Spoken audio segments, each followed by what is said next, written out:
The galaxy was vast, a swirling canvas of stars and nebulae that stretched beyond imagination. Humanity had only recently joined the Galactic Council, a coalition of advanced alien civilizations that governed interstellar affairs. For centuries, Earth's people had looked to the skies with wonder, dreaming of their place among the stars. Now, they were here, but not everyone welcomed them. Admiral Cal Voss stood on the bridge of the Aurora Vanguard, humanity's flagship. His sharp eyes scanned the holographic display before him, showing the borders of contested space.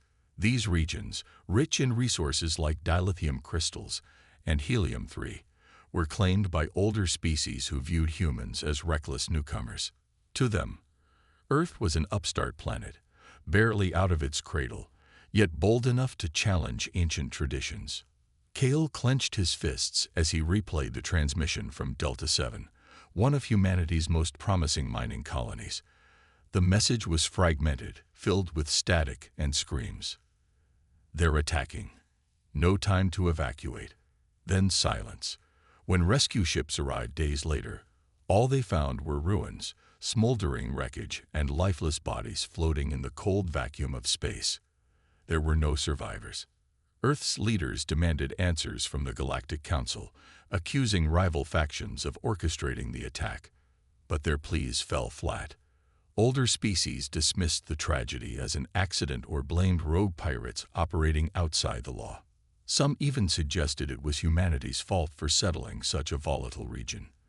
The council chamber buzzed with murmurs, none of them sympathetic. "They don't care," Kale muttered under his breath during the emergency session. He sat stiffly in his uniform, watching ambassadors argue over trivial matters while ignoring the real issue.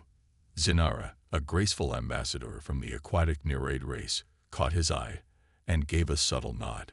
She understood the frustration boiling inside him. So did Rokar, a battle-scarred warrior diplomat from the reptilian Exetherians, who exchanged a knowing glance with Kale. They weren't allies yet, but they shared a mutual distrust of the Council's indifference. Back aboard the Aurora Vanguard, Kale called an urgent meeting with his senior officers. "We can't rely on the Council," he said firmly. "If we want justice, we'll have to take matters into our own hands." Captain Elena Torres, his second-in-command, raised an eyebrow. "You mean go behind their backs?" she asked skeptically. "That could start a war." "It already has," Kel replied. "Someone destroyed Delta 7.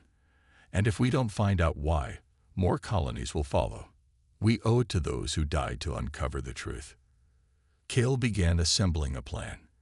Using classified intel gathered by Earth's intelligence network, he identified a suspicious pattern. Several attacks on human outposts coincided with movements of Vorath Dominion ships. The Vorath were a militaristic faction within the Council, known for their expansionist ambitions. If they saw humanity as a threat, they wouldn't hesitate to eliminate it. As preparations continued, Kel couldn't shake the weight of responsibility pressing down on him. This wasn't just about revenge. It was about survival. Humanity had fought too hard to reach the stars, only to be treated as inferior. Kale knew the risks. He might lose everything, but he also knew what was at stake. Earth's future depended on this moment. On the observation deck, Kale stared out at the endless expanse of space. Somewhere out there, enemies lurked in the shadows, waiting to strike again, but humanity wouldn't cower. Not anymore. With determination burning in his chest, Kel whispered to himself, "Let them come. We're ready." And so, the stage was set. The spark of conflict had been lit, and soon, it would ignite a fire that would change the galaxy forever. The destruction of Delta 7 weighed heavily on Admiral Cal Voss. Every night, he replayed the fragmented distress call in his mind. The cries for help, the silence that followed. The Galactic Council had turned a blind eye, dismissing humanity's pleas as paranoia or incompetence. But Kale knew better. Someone was targeting Earth's colonies, and if they didn't act soon, more lives would be lost. Kale decided to take matters into his own hands. He couldn't trust the Council, but perhaps there were others who shared his concerns.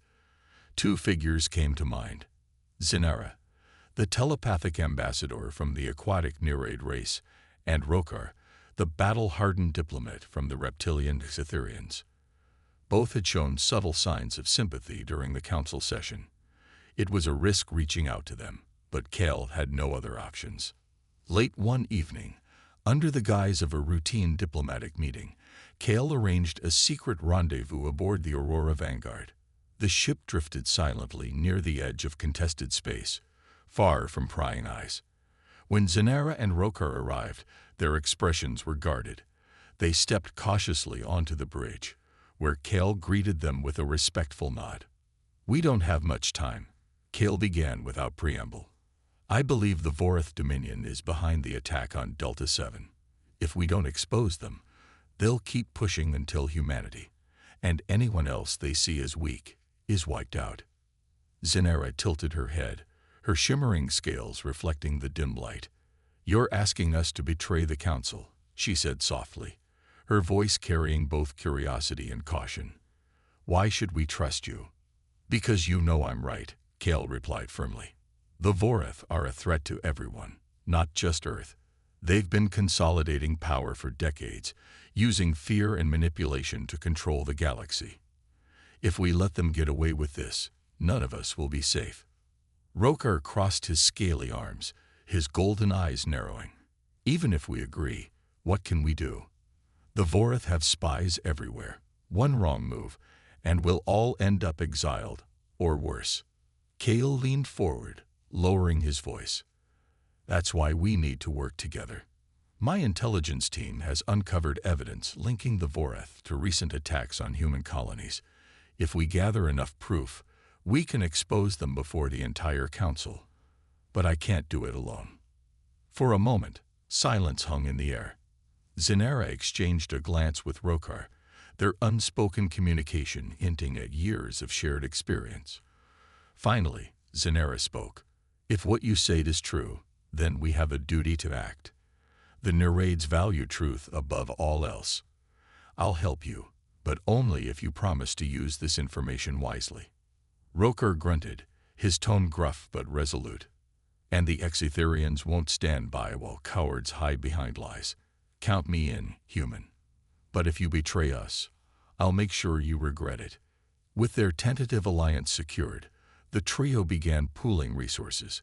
Zinara used her telepathic abilities to sift through encrypted communications, uncovering hidden messages between Vorath commanders. Rokar tapped into his network of warriors, recruiting trusted operatives to monitor suspicious activity along trade routes. Meanwhile, Kale tasked his engineers with enhancing the fleet's cloaking technology, ensuring their movements remained undetected. As days turned into weeks, the pieces of the puzzle started coming together. They discovered that the Vorath had been stockpiling weapons in neutral territory, preparing for a large-scale offensive. The target wasn't just Earth, it was any species that dared oppose their dominance. Kale felt a mix of anger and determination as he reviewed the evidence. The Vorath weren't just enemies, they were predators, feeding on fear and division. But now, humanity wasn't alone. With Zinara and Rokar by his side, Kale saw a glimmer of hope, a chance to fight back against the forces threatening to tear the galaxy apart. Still, he knew the road ahead wouldn't be easy. Trust was fragile, and the stakes were higher than ever. As the three allies finalized their plans, Kale reminded himself of one thing. Unity was their greatest weapon. Together, they might just stand a chance. Back on Earth, the atmosphere was tense.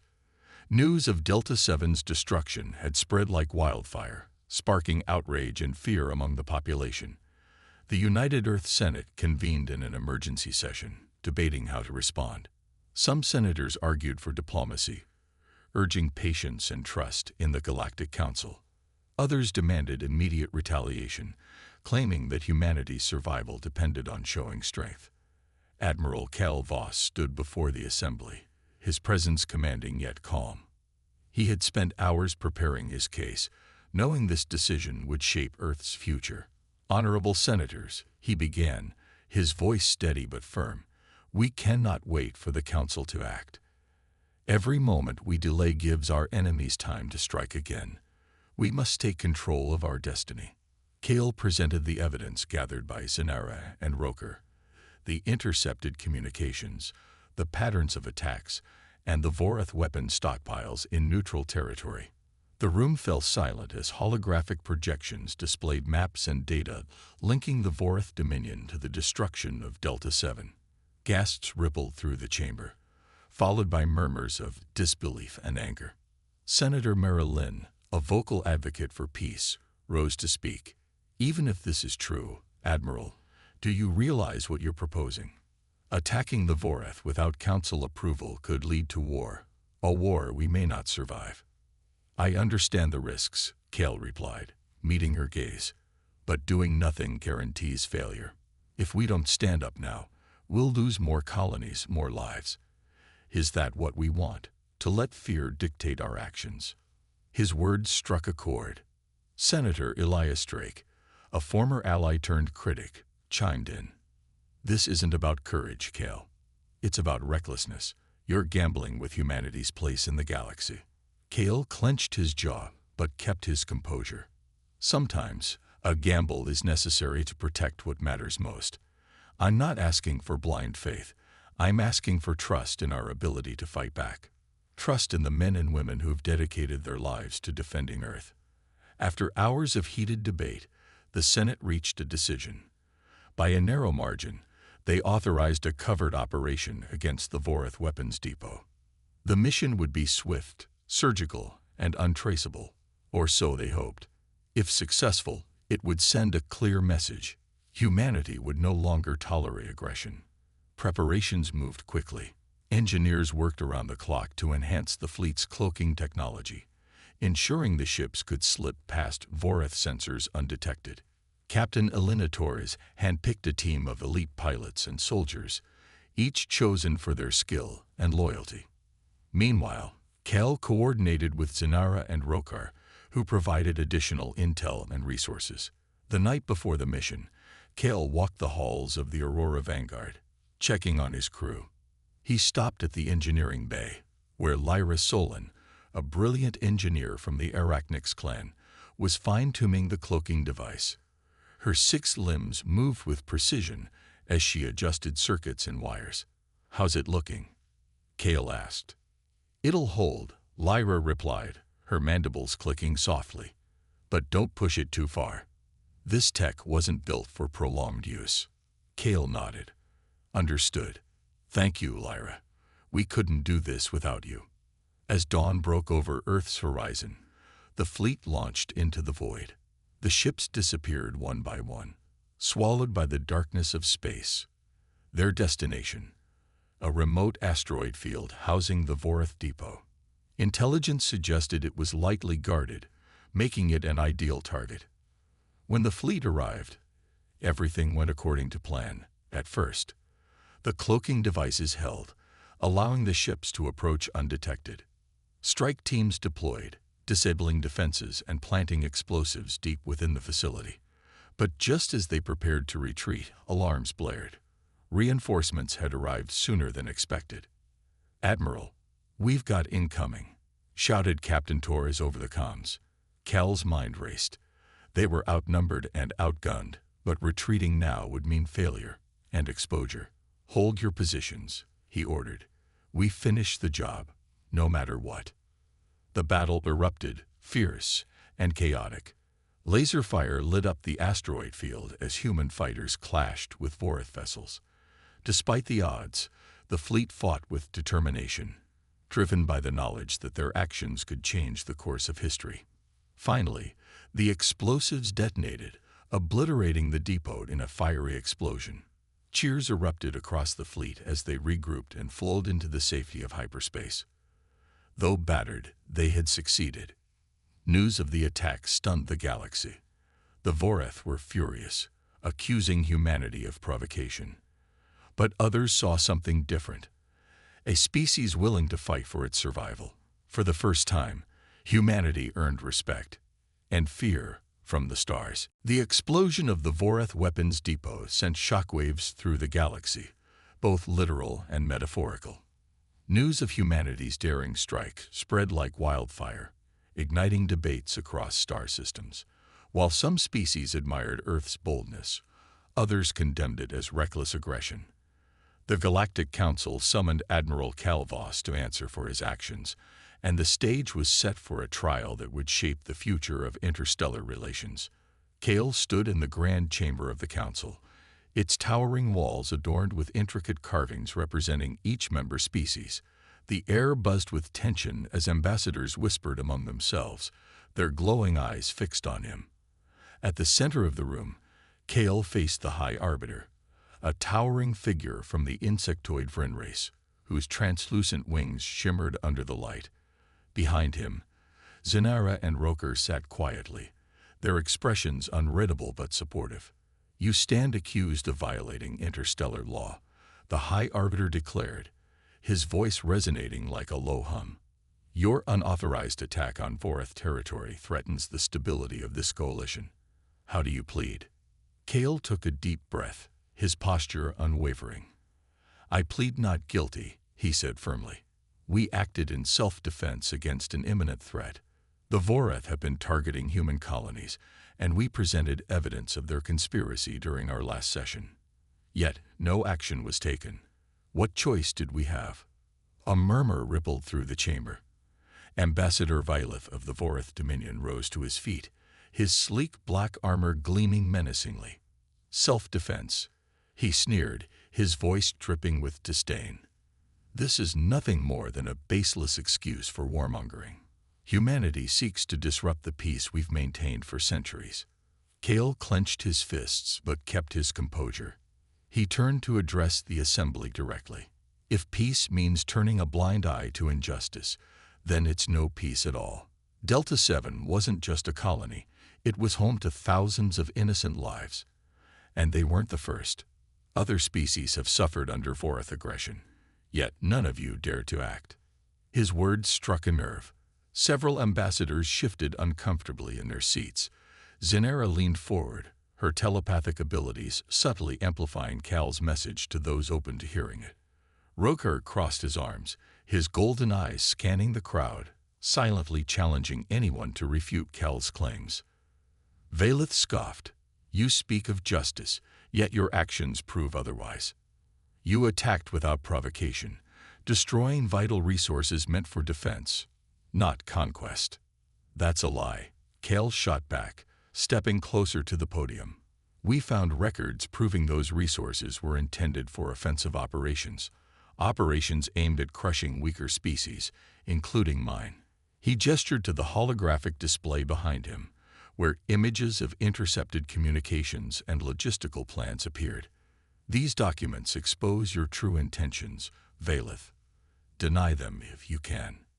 For a moment, silence filled the chamber. The evidence was damning, leaving even some Vorath allies uneasy. Ambassador Solus of the Avian, Kyrene people spoke up, her feathers ruffling with agitation. "Whether or not these accusations are true, humanity's unilateral action sets a dangerous precedent. If every species takes matters into its own hands, chaos will ensue." Kale nodded, acknowledging her point. "You're right. That's why I'm here, to seek accountability, not vengeance. But let this be a lesson. Ignoring injustice only breeds resentment. If the Council refuses to protect its members, then trust in this institution will crumble." The High Arbiter raised a hand, silencing further debate. "Admiral Voss, your defiance cannot go unpunished. However, the evidence presented today demands further investigation. Until then, humanity will remain under probation, subject to monitoring by the Council." It wasn't a victory, but it wasn't defeat either. As Kale left the chamber, whispers followed him. Some hostile, others curious, and a few even admiring. Zinara caught up to him outside, her expression thoughtful. "You made them listen," she said softly. "That's more than most achieve." Roker grunted in agreement. "But the Vorath won't forget this. They'll retaliate, and when they do, you'd better be ready." Kale stared out at the stars, resolve hardening in his chest. "Let them come," he murmured. "We've shown the galaxy what humanity is capable of. Now it's time to show them what we stand for." And so, the battle lines were drawn. The trial had ended, but the war was far from over. The aftermath of the Galactic Council trial left humanity walking a tightrope. While Cal Voss had managed to expose the Vorath conspiracy, and by some time, tensions simmered beneath the surface. The probation imposed by the Council felt like both a punishment and a warning, a reminder that Earth's place among the stars was precarious at best. But Cal knew the real danger wasn't the Council. It was the shadowy forces working against them from within. Back aboard the Aurora Vanguard, the mood was somber. Despite their success in destroying the Vorath weapons depot, the fleet had suffered losses, ships damaged, lives lost, and morale shaken. Captain Alina Torres paced the bridge, her sharp eyes scanning reports for any sign of trouble. "Something doesn't feel right," she muttered to herself. "We've been too quiet since the trial." Her instincts proved correct sooner than expected. A routine patrol near contested space turned into chaos when false intelligence led the fleet into an ambush. Dozens of ships were caught off guard, their defenses overwhelmed by swarms of Vorath fighters. Explosions lit up the void as human vessels scrambled to regroup, but the damage was done. By the time reinforcements arrived, nearly a third of the patrol force had been decimated. Cale stood in the war room, staring at the casualty reports with a mixture of fury and disbelief. How did this happen? He demanded, slamming his fist on the table. Who gave us those coordinates? Investigations revealed the truth, and it cut deeper than anyone could have imagined. Hidden within the unified human fleet was a traitor, Commander Elias Drake, once Cal's closest friend and confidant. Security footage showed Drake transmitting classified data to unknown recipients before the ambush. When confronted, he didn't deny it. Instead, he smirked, his betrayal laid bare. "You think you're doing the right thing, Cale," Drake sneered during their final confrontation in the brig. "But all you've done is paint a target on humanity's back. The Vorath aren't our enemies. They're pragmatists. They see weakness and exploit it. You're reckless. And because of you, more people will die." Cal's heart ached as he looked at the man who had once stood beside him through countless battles. "I trusted you, Elias," he said quietly, his voice trembling with anger and sorrow. "Why would you do this?" "Because I believe in survival," Drake replied coldly. "And survival means knowing when to bow to power. Humanity isn't ready for this fight. Maybe we never will be." Drake's words stung, but Cale refused to let despair take hold.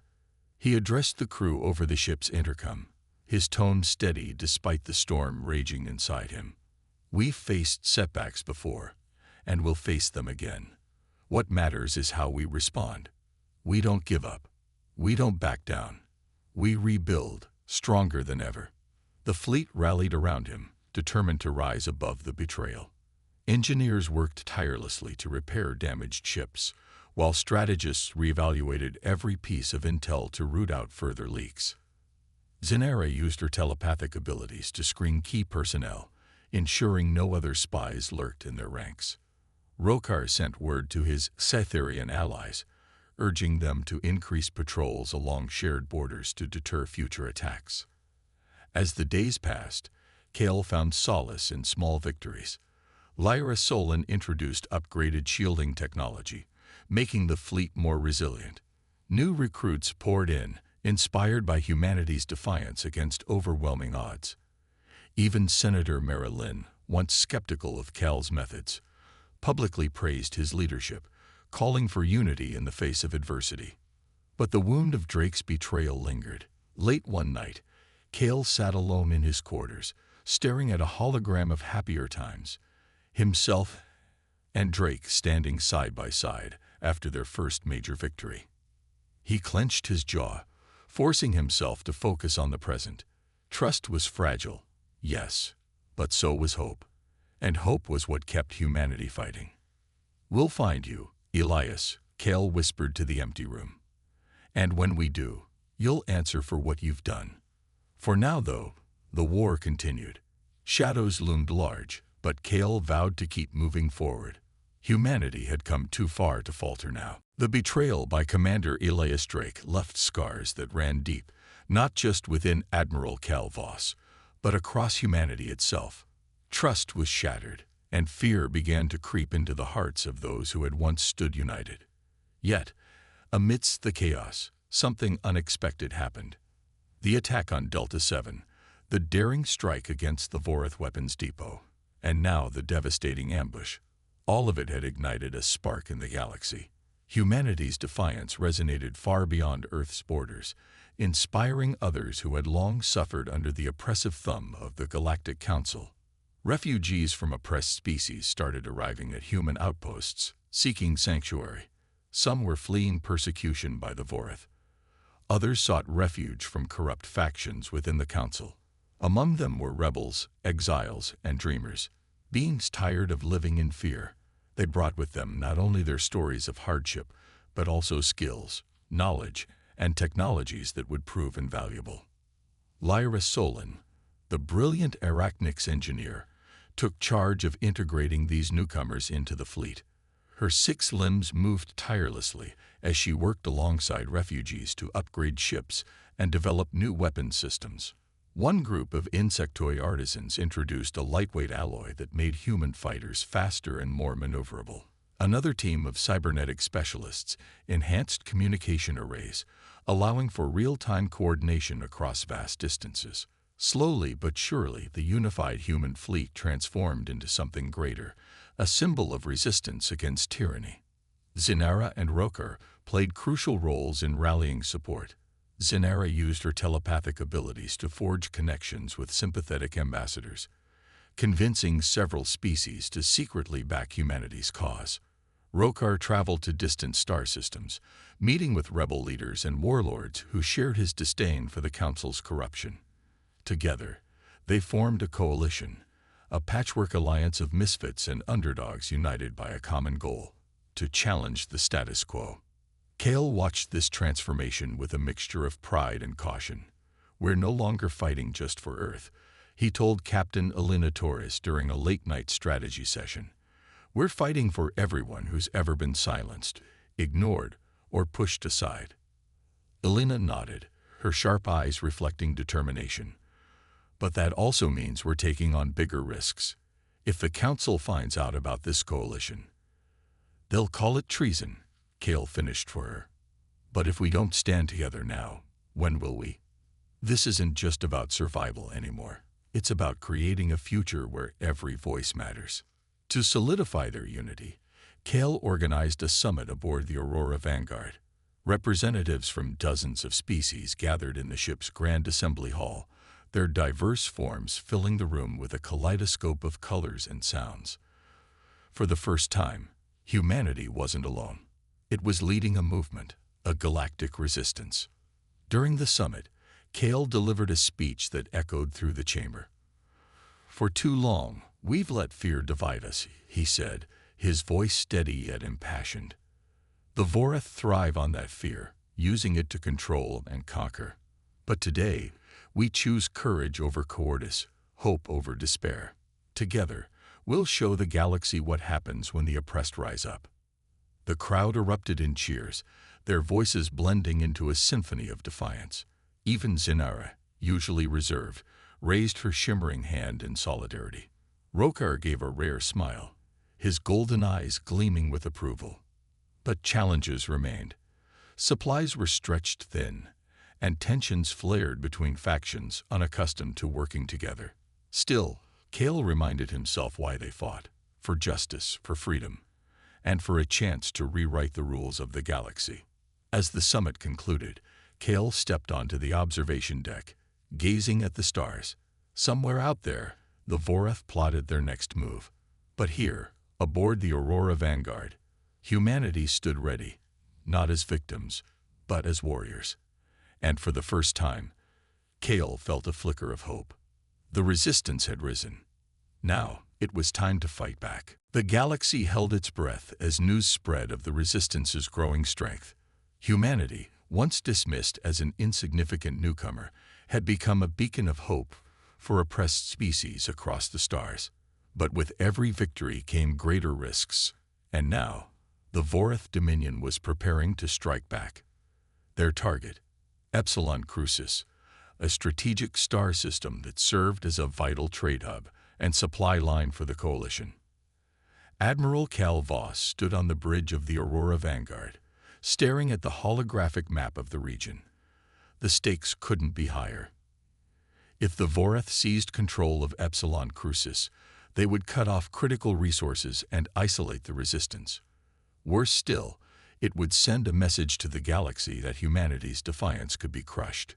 "We can't let them take this system," Cale said firmly, addressing his senior officers. "If we lose Epsilon Crucis, we lose momentum. And possibly the war." Captain Elena Torres nodded, her sharp eyes scanning the tactical display. "They'll expect us to defend it head-on. We need to outthink them, not just outgun them." Cale agreed. With input from Zanara, Rokar, and Lyra Solon, he devised a bold strategy. The plan involved splitting their forces into 3 groups. Decoy ships equipped with outdated technology to draw the Vorath fleet away. Stealth teams armed with experimental EMP weapons to disable key enemy vessels, and a main assault force led by Cal himself to hold the line. As the battle approached, tension crackled through the fleet. Pilots double-checked their fighters, engineers fine-tuned engines, and soldiers prepared for ground combat. Among them was Lyra, who had spent sleepless nights perfecting the EMP devices. "These won't destroy their ships," she explained to Cale during a final briefing. "But they'll cripple their systems long enough for us to gain the upper hand." The battle began with a fiery explosion as Vorath cruisers emerged from hyperspace, their massive hulls blotting out the stars. The decoy ships immediately engaged, luring part of the enemy fleet toward a nearby asteroid field. Meanwhile, stealth teams slipped past the chaos, planting EMP charges on unsuspecting targets. One by one, Vorath ships went dark, their crews scrambling to restore power. At the heart of the conflict, Cale led the main assault force in a desperate bid to protect Epsilon Crucis. Laser fire streaked across space as human fighters clashed with Vorath drones and battleships. The odds were overwhelming, but the resistance fought with unmatched determination. Soldiers shouted encouragement over comms, their voices blending into a chorus of defiance. Zanara played a crucial role, using her telepathic abilities to disrupt Vorath communications.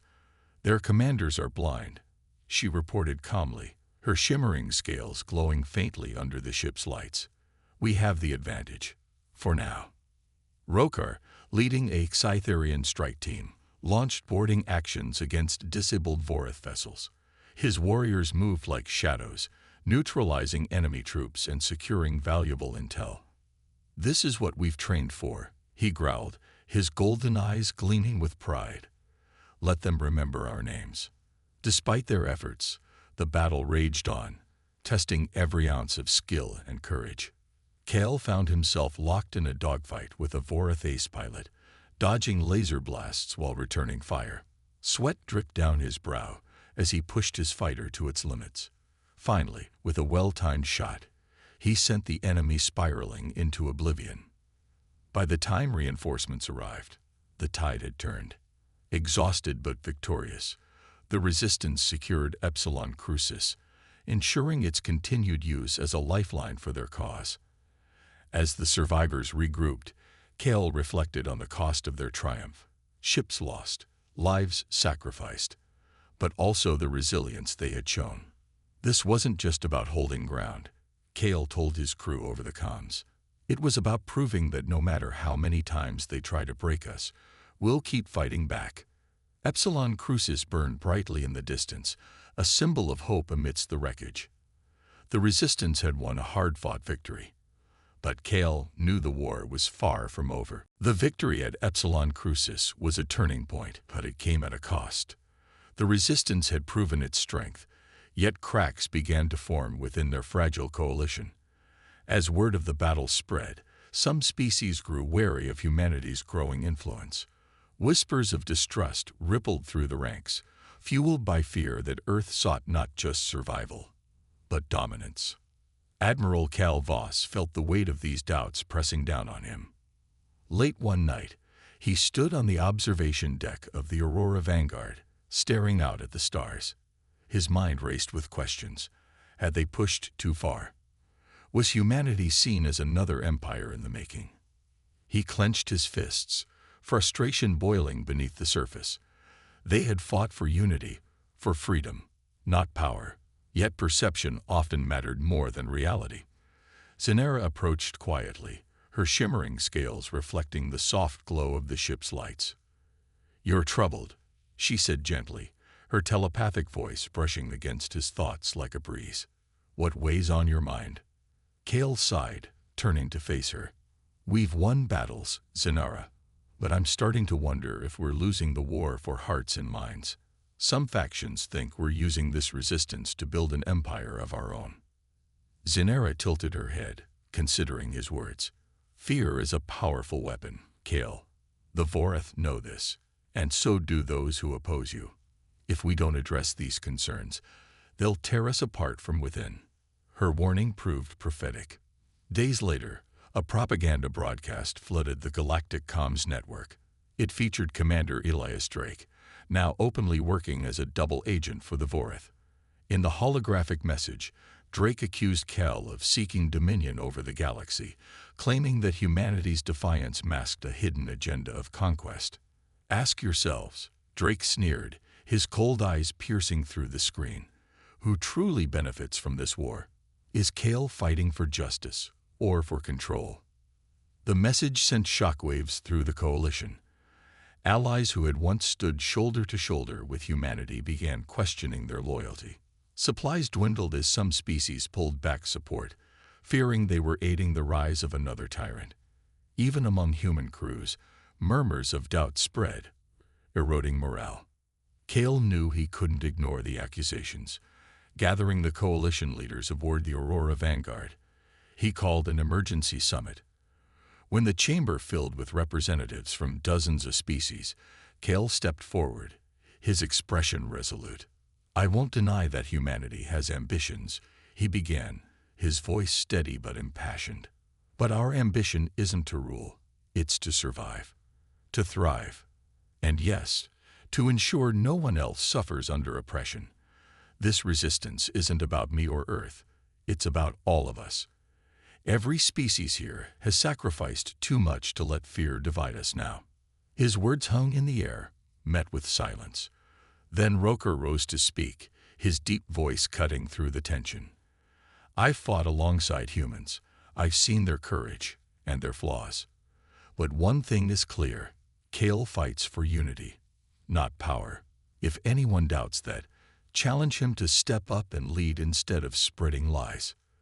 The room erupted into heated debate, but Kale wasn't finished. Taking a bold step, he addressed the assembly again. "If my leadership is the problem, then I'll step aside. Let this coalition choose new leaders, jointly. No single species should dominate. Together, we decide our future." The offer stunned the crowd. Zenera exchanged a glance with Rokar, both recognizing the magnitude of Kel's gesture. Slowly, murmurs of approval spread. A Exetherian ambassador spoke up. "If Kel surrenders command, he proves his commitment to unity. That's something worth following." In the end, the coalition agreed to establish a joint leadership council with representatives from multiple species, including humanity. Kel stepped down as sole commander, though he remained part of the council. The decision quelled fears and strengthened trust, reaffirming the coalition's shared purpose. As the summit concluded, Zenera approached Kel. "That was a risky move," she said softly. "But sometimes, letting go is the only way to hold on." Kel nodded, gazing at the stars once more. "We're stronger together. Now, let's finish what we started." The enemy within had been silenced, for now. United, the resistance prepared for the final chapter of their fight. The resistance was stronger than ever, but Cal Voss knew the war wouldn't end until the Vorath Dominion itself fell. Intelligence reports revealed the location of their homeworld, a heavily fortified planet hidden deep within a nebula shrouded in electromagnetic interference. It was the heart of the Vorath Empire, and taking it down would cripple their ability to wage war. Kale gathered the coalition leaders aboard the Aurora Vanguard for one last strategy meeting. The stakes were clear. This mission could win the war, or destroy them all. The Vorath homeworld is our final target, Kale said, his voice firm as he addressed the assembly. If we succeed, we'll dismantle their power base. But getting there won't be easy. Lyra Solon stepped forward, her 6 limbs moving gracefully as she activated a holographic map of the nebula. The electromagnetic field disrupts sensors and communications, she explained. We'll need decoys to mask our approach, and cloaking technology will only work briefly before overheating. Sinera added, their defenses are layered: orbital platforms, automated drones, and elite guard ships. Breaking through will require precision and sacrifice. Rokar crossed his arms, his golden eyes gleaming with determination. Then we fight like we've never fought before. No retreat, no surrender. The plan was audacious. Decoy fleets would draw fire from the outer perimeter, while strike teams infiltrated key defense nodes. Meanwhile, Kale would lead an elite squad aboard stealth shuttles to disable the central command hub on the Vorath flagship. Success depended on timing and trust. As the fleet approached the nebula, tension crackled through the air. Pilots exchanged nervous glances, soldiers checked their gear, and engineers monitored systems obsessively. When they entered the swirling clouds of gas and radiation, visibility dropped to near zero. Ships vanished into the haze, relying solely on pre-programmed coordinates. The decoy operation worked flawlessly at first, drawing most of the Vorath forces away from the core defenses. Strike teams deployed, planting explosives on orbital platforms and disabling drone control centers. But as Kal's shuttle neared the flagship, alarms blared across the comms. The Vorath had detected them. "This is it," Kale muttered, gripping the controls as laser fire erupted around them. His team fought fiercely, dodging enemy fighters and blasting through hangar doors to board the flagship. Inside, chaos reigned. Kale led his squad through dimly lit corridors, encountering waves of Vorath soldiers. Each step felt heavier than the last, exhaustion weighing on every member of the team. Finally, they'd reached the command hub, a massive chamber filled with glowing consoles and towering screens displaying real-time battle updates. And there, waiting for them, was Elias Drake. "You always did have a flair for dramatic entrances, Kale," Drake sneered, standing between them and the main console. He held a detonator in one hand, threatening to destroy the entire ship if they advanced. Kale stepped forward, his voice calm but laced with fury. "You've caused enough pain, Elias. Stand down." Drake laughed bitterly. "Pain? You don't know what pain is. I did what I had to do, for survival. Something you clearly don't understand." For a moment, Kale hesitated. Memories of their friendship flashed in his mind. The battles they'd fought side by side, the promises they'd made. But those days were gone. With a heavy heart, Kale raised his weapon. "I'm sorry it came to this." Before Drake could react, Zenera's telepathic ability surged, momentarily stunning him. Rokar seized the opportunity, disarming Drake and pinning him to the ground. The detonator clattered harmlessly to the floor. With Drake subdued, Kale turned to the console and initiated the shutdown sequence. Alarms wailed as systems powered down, plunging the flagship and much of the Vorath fleet into darkness. Outside, the coalition forces pressed their advantage, decimating the remaining defenders. As explosions lit up the nebula, Kale looked out at the burning wreckage of the Vorath homeworld. Victory was theirs, but it came at a cost. Lives lost, friendships shattered, and scars that would never fully heal. Still, Kale allowed himself a small smile. They had done the impossible. Together. The fall of the Vorath homeworld marked a turning point for the galaxy. Fires still burned in the nebula, their glow fading slowly as debris drifted into the void. The once mighty Vorath dominion lay in ruins, its fleet scattered and its leaders either dead or in hiding. For the first time in centuries, the galaxy was free from their oppressive grip, but the cost of victory weighed heavily on those who had fought for it. Admiral Cal Voss stood on the observation deck of the Aurora Vanguard, staring at the stars beyond the nebula. His uniform bore scorch marks and tears, evidence of the battles he'd endured. Around him, the crew worked tirelessly to repair damaged ships and tend to the wounded. Cheers echoed through the corridors, but Cale found no joy in them.